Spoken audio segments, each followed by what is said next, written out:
Chelsea won, Manchester United won. Simple question to begin with. Janusz, was that a fair result?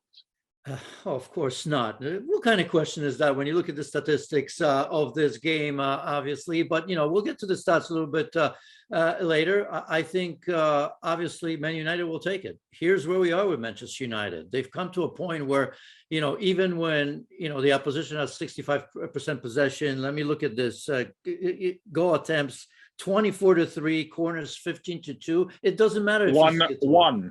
Right. That's how it ended. You can have all the possession you want, all the shots in the world that you want, but Chelsea didn't do enough with that one, and United get a point. Well, absolutely. That's exactly where I was trying to get to, Mark, that, these stats are only good if you don't see it through, right? Then you go look at the stats and you say, well, you know what? Manchester United didn't deserve it, but they did see it through to some degree. They got a point out of it. As I've mentioned, they're in a difficult spot right now. You've got to build some sort of foundation. That maybe started with the win against Villarreal. That put them top in the group in the Champions League. And here, of course, a difficult place where not many get points as well. So given the embarrassments of Watford, Manchester City, and Liverpool, those results, now you've got to start anew, right? A new manager supposedly coming in very, very shortly. So, if you're United, you take that.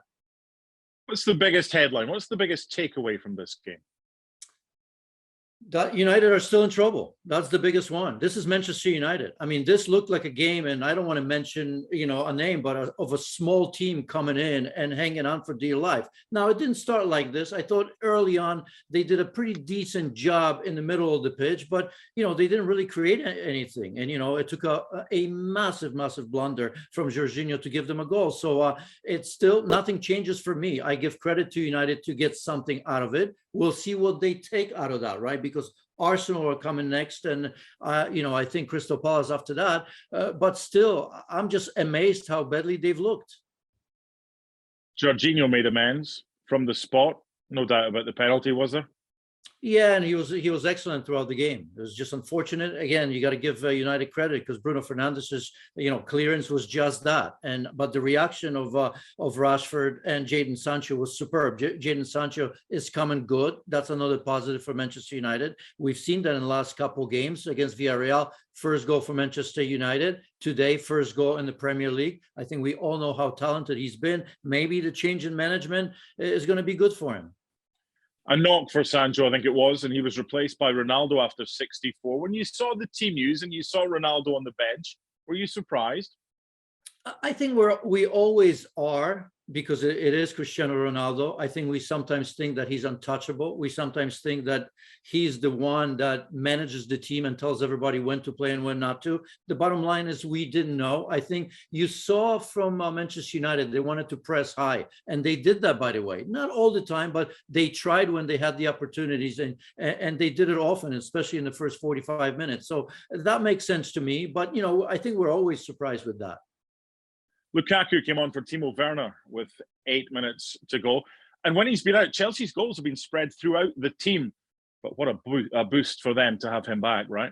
I think so, because, when you look at this, Chelsea, I think they're going to be very unhappy with that one. But maybe sometimes they're missing a player like Lukaku or somebody that can finish it, right? If you look at their chances, I mean, even Rudiger in the end, right? If that falls to Lukaku or maybe some other player. By the way, Rudiger rattled the crossbar in the first half, had this incredible chance. So I think having Lukaku back gives you that psychological edge, maybe, or maybe the teams that play against you know now that, there's a player that certainly, if the ball falls to him, he's going to put that away. So yeah, that's a positive. That's the only thing that Chelsea were missing. I mean, they were superb against Juventus. I mean, it was incredible, almost unplayable. And today, I mean, if they were to score early, I think this game ends up, maybe 2 or 3-0. That's when you look at the statistics. They've done everything possible but to score an extra goal to win it.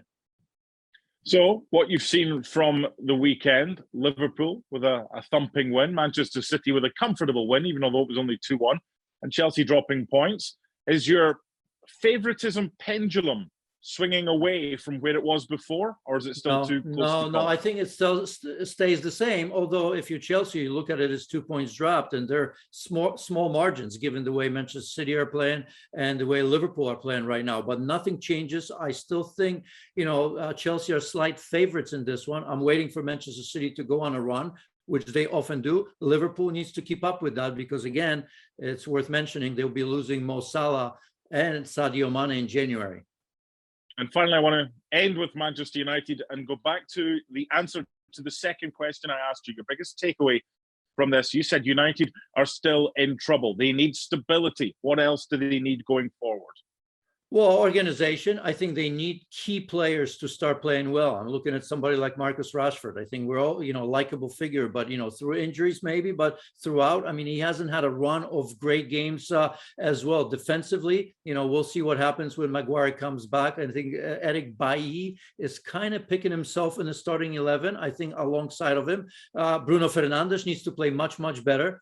Hasn't been good even in this game. Again, if you remember in the first half, a lot of stray balls. One almost led, I think, to Hudson-Odoi almost scoring a goal as well. So I think the key players, and they have plenty of them, to play up to their level because that's not happening. This is not a terrible team, but they're playing like one.